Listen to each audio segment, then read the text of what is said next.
What's up, everyone? Welcome back to another episode of Let's Talk Reality. I'm your host, Cole, and today I'm going to be diving into something that I've been thinking a lot about recently, and that's getting married at a young age. It just feels like everyone around me is either getting engaged, married, or talking about it, and honestly, it's got me wondering, is this something that I should be thinking about too? On one hand, I get it. Building a life with someone that you love is amazing, but on the other hand, we're still so young, and I'm figuring a lot of things out. So today, let's explore this concept of young marriage, how to date effectively in our 20s, and ways that we can maximize our own timelines. Without further ado, let's get into it.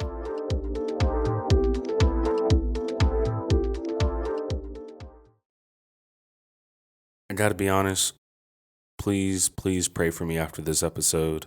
As you all know, I do have a girlfriend, and I firmly believe in dating for marriage, but I'm also a realist here. I know that sometimes relationships don't work out, so whatever I say in this podcast, feel free to send me a DM and check up on me. Just make sure I'm still in my relationship. But I don't think I'm going to get in trouble here. I think this podcast is going to be maybe a hot take. However, I am pretty passionate about this subject and I just want to get into it. So, like I said, I'm going to touch on three items. One, I'm going to kind of discuss from my perspective where this pressure to get married at such a young age is coming from. I'm also going to touch on ways to date effectively. I, in my mid 20s, think that I've been pretty good at dating and meeting people in the right way. So, I'm going to share some of my tips with you all. In the last section, I'm going to look at ways that I've been able to realize how my timeline is really mine. It's not dependent on anyone else. So let's talk about it. Let's get into it. And by it, I mean the pressure. I would always ask myself, and I don't know, I do know where it comes from. I have four places where I think it's coming from, but I don't know why it's bothering me so much. But why? Why does it feel like everyone around me is getting married or engaged? Yes, I get it. Like, I'm 25 years old. This is kind of the time that people start getting married. But in my opinion, I feel like people should just be dating right now in the 20s. We have so much life to live. Life expectancy, I'm pretty sure, from women is over 75 or 80. Men, we probably live to 70, 75. That being said, we've got 50 plus more years on this earth. Why are we getting married so young? But you know what they say, when you know, you know. However, I've done a little bit of thinking here, and I think that there's really four main components to where this pressure is coming from. You all know me. I love being on Instagram, but the first place that I think this is coming from is social media. There's always this constant engagement around weddings, wedding posts, posting photos, and this creates this false sense of urgency that I've seen. It really hits home when you see your very close friends or people that you went to high school with all getting married, having kids, which is awesome, great. Me personally, I just feel like I'm nowhere near that. And I know I'm not alone in that either.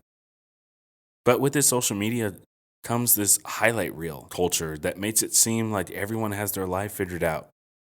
And it kind of puts this little bit of imposter syndrome. Maybe not imposter syndrome. That's probably not the right way to say it. But it makes me question, like doubt myself and my progress in life because I'm like, well, I just got into a relationship. I don't know if I'm headed in the right direction. But then I reel myself back in and I'm like, wait a second. This is your life. Whose timeline are you going off of?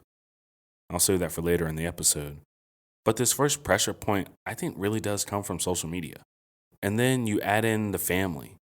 There's familial expectations that are placed upon us as young adults that, in my opinion, I feel like some of us come from families where marriage is expected. However, I've met people that are around my age who really just don't see themselves getting married, don't see themselves having kids. And you tell this to an older person, a non-young adult, if you will, and they kind of get taken aback by it. But I don't understand what the issue is with that because I thought we were all living our own lives. But with these family expectations, for me personally, I've got parents who have been married 33, has it been 30? Yeah, 33 years. And I see the value of having a tight, consistent marriage. However, I don't know if it's right for me at the time, which makes me question, like, how are my friends doing this? How are my cousins doing this? How are so many people close to me able to do that? So this family expectation puts on this pressure from our parents, our grandparents, even our siblings sometimes that make us question our own timeline. And I mentioned it just now, but there's also another layer. With social media, family, and then comes the friends. The friend group dynamics are what's getting to me. The family and everything, the social media, I can blot that out a little bit because I know family would just wants best for me. Social media, you can curate your feed, but your friends those are the people that you're constantly seeing on a day-to-day basis. And seeing friends settle down kind of triggers a little bit of feelings of being left behind for me.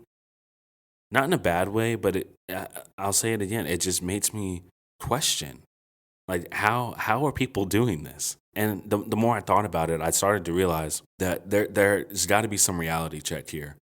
And you know me, I don't like reading books. I'm an article guy. And I came across this article from the US Census Bureau for 2024. And the reality check was that the median age for marriage, and actually, if I'm remembering correctly, it was for first marriage, is 30 for men and about 29 for women. So that helped tie me back into realizing that, okay, I'm 5 years away from where I need to be. I think back to where I was 5 years ago, completely different person, way better human nowadays. But that just goes to show that I still have time. We all still have time to develop. Caveat here, side note, I do want to say and stress that even though these are the concrete statistics from the government that have been, pretty well researched, the timeline and the expectation to meet other or societal norms is just so far out of the books nowadays because I feel like everyone's doing their own thing. You've got these social dynamics of women climbing the corporate ladder as they should. And life is just a lot more different than it was 20, 30 years ago. I say all that just to say there's pressure, but because there's pressure, it doesn't mean that we have to rush. In this next section, I'm going to talk about how we can date in our 20s effectively without feeling trapped into thinking we're all going to die alone with a cat. So, in this second section, like I said, I have a girlfriend now, but I'm going to say it because I told it to her. I was very, very, very happy single. There was nothing like being able to go out, do what you wanted to do, whenever you wanted to go, and just be by yourself. I think this was a valuable experience for me because, in a way, it does set you up for marriage. Being single gives you the opportunity to gain self independence, to learn more about yourself so that when you are ready for a relationship, you're more prepared. You're not dependent on them for emotions. You're able to talk things out from a more mature perspective.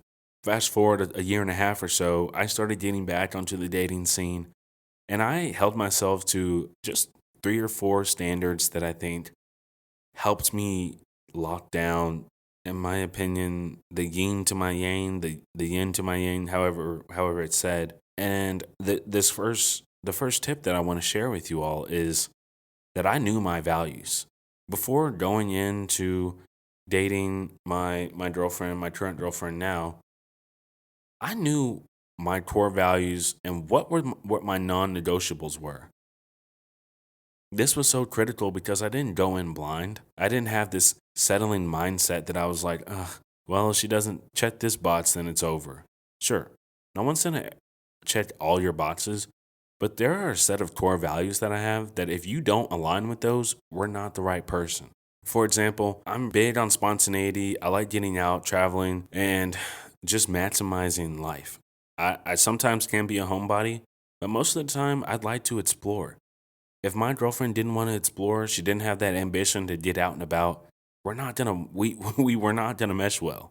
In addition to knowing my values, I set clear boundaries. I was honest about my expectations of what I wanted from a relationship. For example, I'm all big on respect. I don't believe in cheating. I feel like when you date someone, and this is a part about dating effectively for a marriage, you should be giving your partner the utmost respect. And it doesn't need to be two folds. If I give you respect, you give me respect. We live in a happy relationship. I also was very adamant on taking my time. I didn't really feel like rushing into things, although my girlfriend and I haven't been dating for that long. And when people really say, when you know, like I was a very large skeptic of that. I didn't really buy into that, but now I kind of feel it. But just getting to know her, I was pretty strong about, just doing that, just getting to know her for a person. Started off just hanging out, doing the same hobbies that we enjoyed doing, traveling, and wind up actually really, really liking each other, being around each other a lot. And now we're in a happy relationship. Which leads me to my last point about not settling due to this pressure of you have to be in a relationship.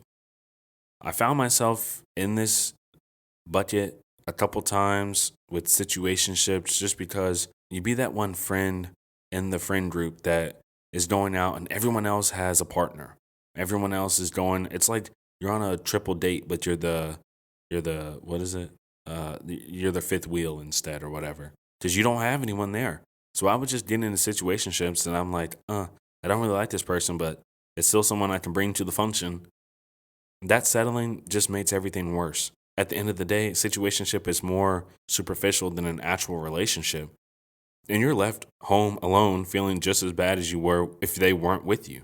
So if you're looking at it from a bird's eye view, taking your time, setting clear boundaries, not settling, and knowing your values helps you prepare yourself for marriage while you're dating in your 20s. I'll be the first to say that it does help filter out a lot of bad matches. There were some people who you just don't click with, you just don't mesh with. But for me, in my instance where I am now, my girlfriend and I mesh, but I'm always very big on getting to know the relationship, seeing that person in all four seasons of their life.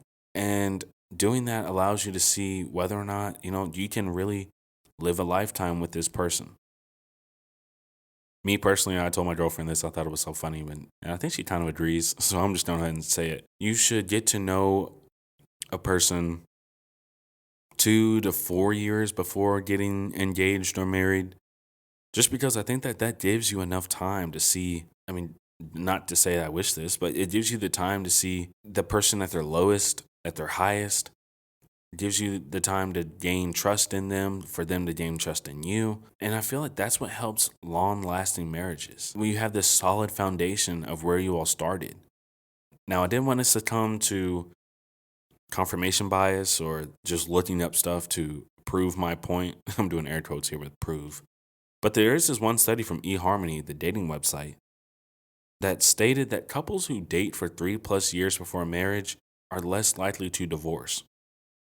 I kind of agree with this because if you're dating for 3+ years, you're likely going to have some arguments. You're likely going to have some harsh conflict. You're likely going to attend some funerals of the other person's or some hospitalizations. You're going to see the good and the bad. And when you've already gone through this before marriage, you're able to, one, pick the battle and understand that is this battle worth fighting with this person? If not, then you got to leave. Just straight up dip.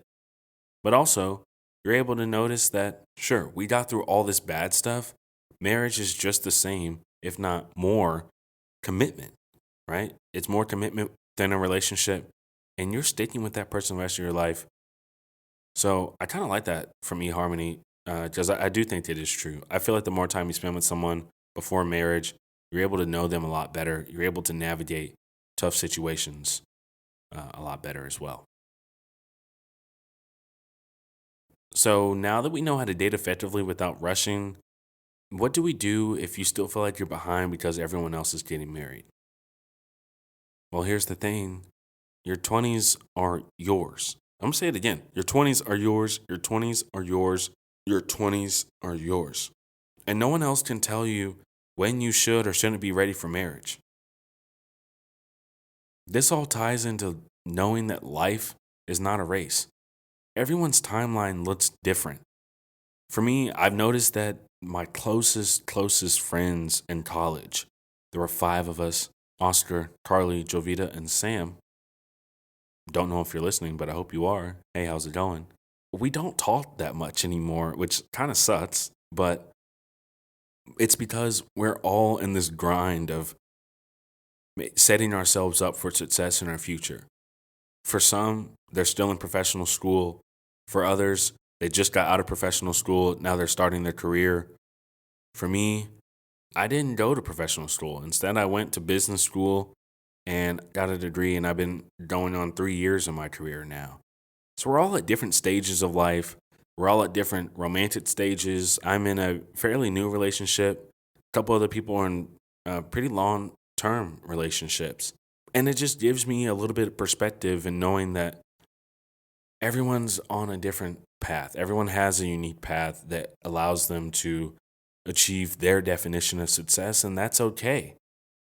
This one stat from Psychology Today was stating that 72% of adults feel pressured to reach these life milestones by a certain age, whether it be having a kid, getting married, getting that big job.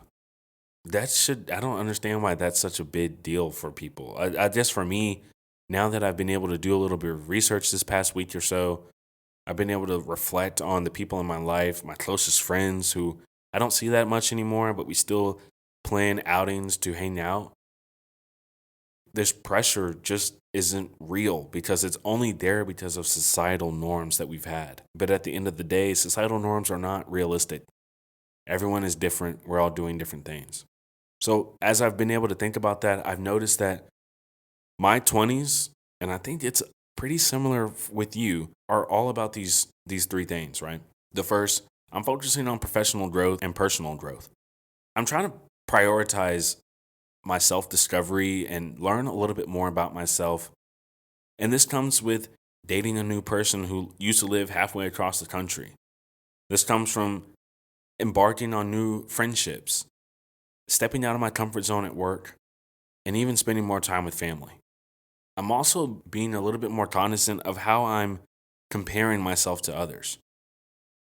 I think I mentioned in the last episode that this whole concept of comparison is the thief of joy is real.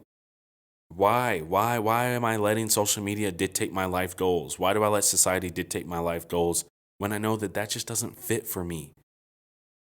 And lastly, I've come to really embrace my own unique path.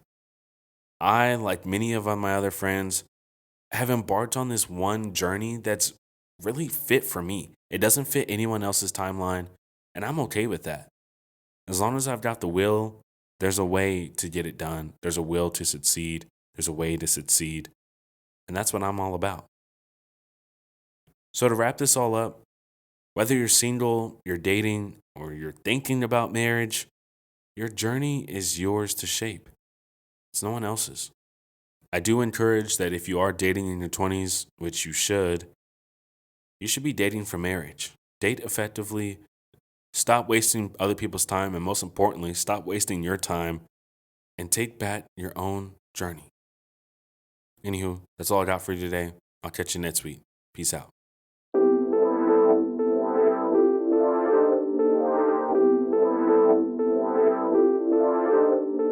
As always, thanks for listening to another episode of Let's Talk Reality. If you're feeling pressured by getting married at a young age, remember this: you're not behind. You're exactly where you're meant to be. Whether you're dating, single, or in a relationship, make choices that align with your goals, not society's expectations. Thanks for tuning in for another episode of Let's Talk Reality. Don't forget to rate and follow the podcast wherever you're listening. We're also on Instagram at Let's Talk Reality Pod. Same handle on TikTok at Let's Talk Reality Pod. No apostrophe. And I'm on YouTube as well at Let's Talk Reality Pod. Just look for that red background with the white letters. More things coming on YouTube. I think I'm going to start adding video to the podcast, so stay tuned for that. Go over there, subscribe, and check out some of our short form videos as well. Share this episode with someone who you think needs it, and I'll catch you next time. Peace out.